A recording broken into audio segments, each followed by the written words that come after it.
Assalamualaikum warahmatullahi wabarakatuh. Perkenalkan, nama saya Irfan Nurmantoro dari program studi S1 Informatika dengan nomor NIM C2C0216 Universitas Muhammadiyah Semarang.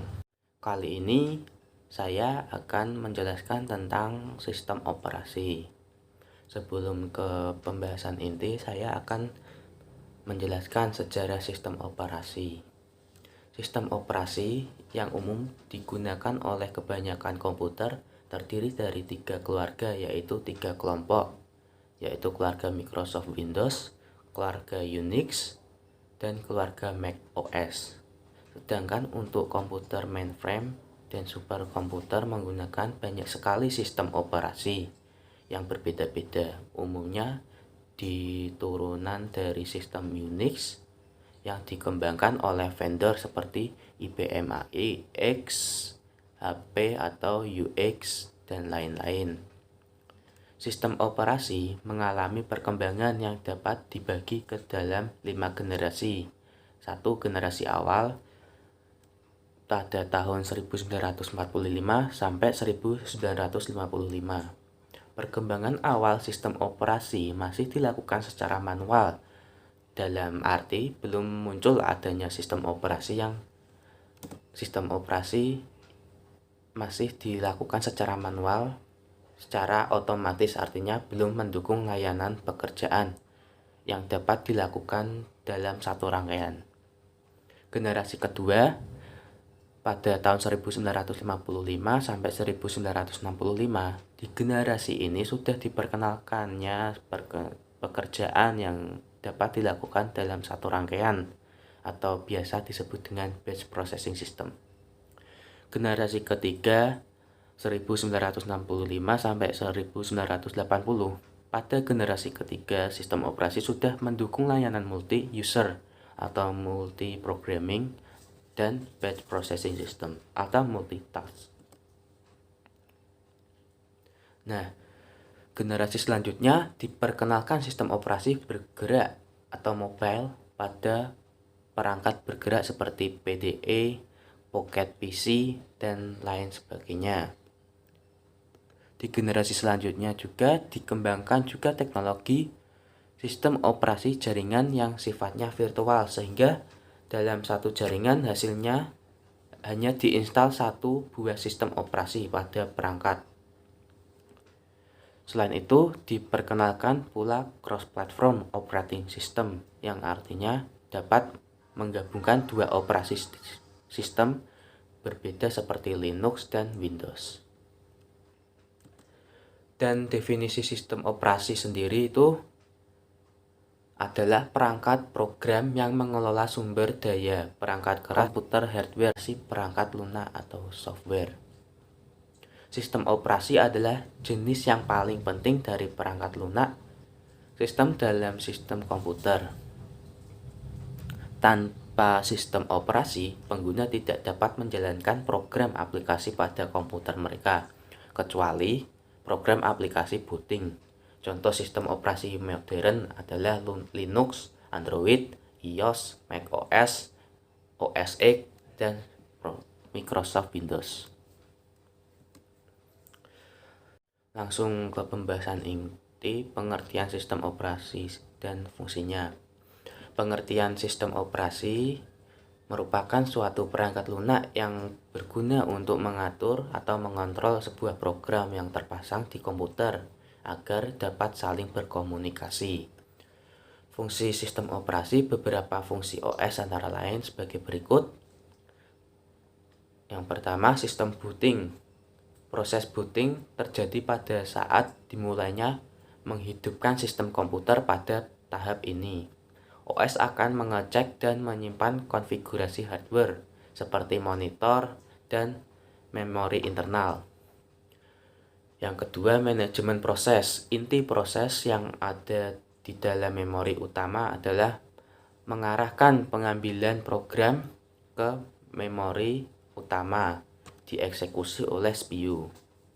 Selanjutnya, OS mengelola memori tersebut, yaitu partisi lokal memori dan urutan data dalam memori. Yang ketiga, manajemen memori. Fungsi OS yang lain adalah mengelola memori yang terdiri dari partisi per program dan virtual memory.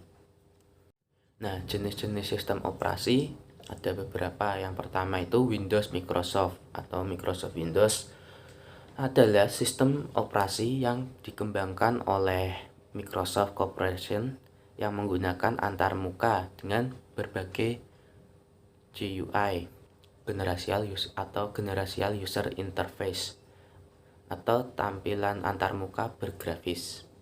Awalnya, Windows bermula dari MS-DOS, Microsoft Disk Operating System, yaitu sebuah sistem operasi yang berbasis teks dan command line interpreter. Windows versi pertama Windows Graphic Environment yang versinya 1.0 merupakan perangkat lunak yang bekerja atas arsitektur 16 bit dan bukan merupakan sistem operasi dan berjalan atas MS-DOS, sehingga untuk menjalankan membutuhkan MS-DOS.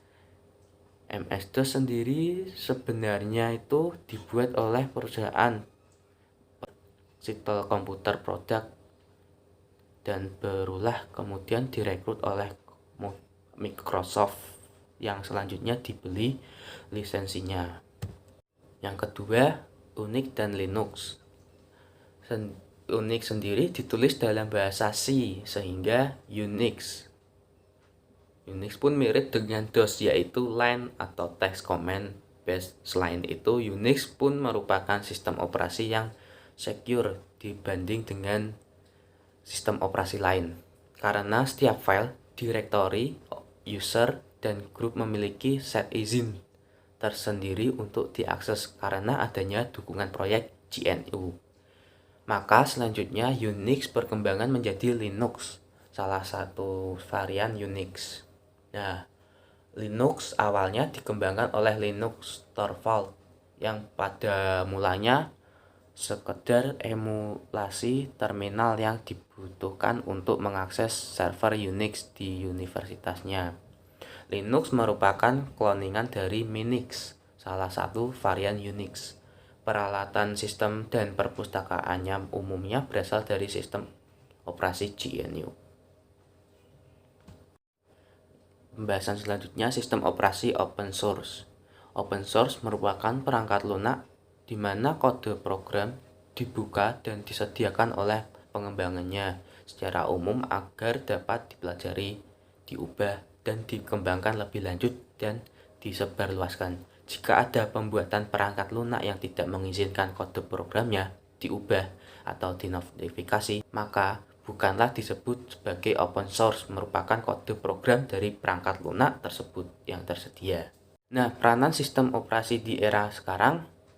Seiring berjalan zaman dengan perkembangan sistem operasi di era sekarang ini, semakin banyak lagi layanan yang disediakan. Seperti sekarang ini, sistem operasi banyak menyediakan layanan jaringan dan koneksi internet demi kemudahan pencarian suatu bahan pekerjaan atau menambah wawasan dan ilmu pengetahuan manusia.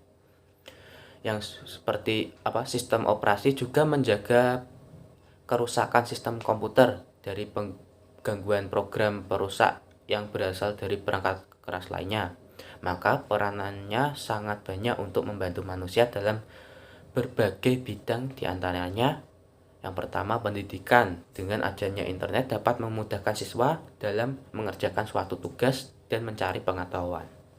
Yang kedua, bidang bisnis, memudahkan penjualan dalam menawarkan barang jasa yang dimiliki. Yang ketiga, politik. Dengan semakin berkembangnya sistem operasi, maka pihak politik menggunakan internet untuk berkampanye dan lain-lain. Nah, adapun pengaruh perkembangan sistem operasi di era sekarang. Pada era sekarang ini, semua orang sangat menghargai waktu dan kecepatan serta keakuratan dalam pengerjaan tugas. Untuk itu diperlukan sistem operasi. Pengaruh perkembangan sistem operasi ini adalah diharuskan semua untuk bisa menjalankan sistem operasi apapun, baik di dalam hal mengerjakan suatu proyek, atau pekerjaan ataupun dalam hal pencarian ilmu pengetahuan. Juga tuntutan pada manusia dalam berkreativitas untuk menciptakan sistem operasi yang lebih bagus, efisien dalam mengelola sistem komputer. Nah, demikian pembahasan dari saya tentang pengertian sistem operasi. Jika ada kurangnya atau ada yang salah, saya mohon maaf. Saya akhiri videonya. Wassalamualaikum warahmatullahi wabarakatuh.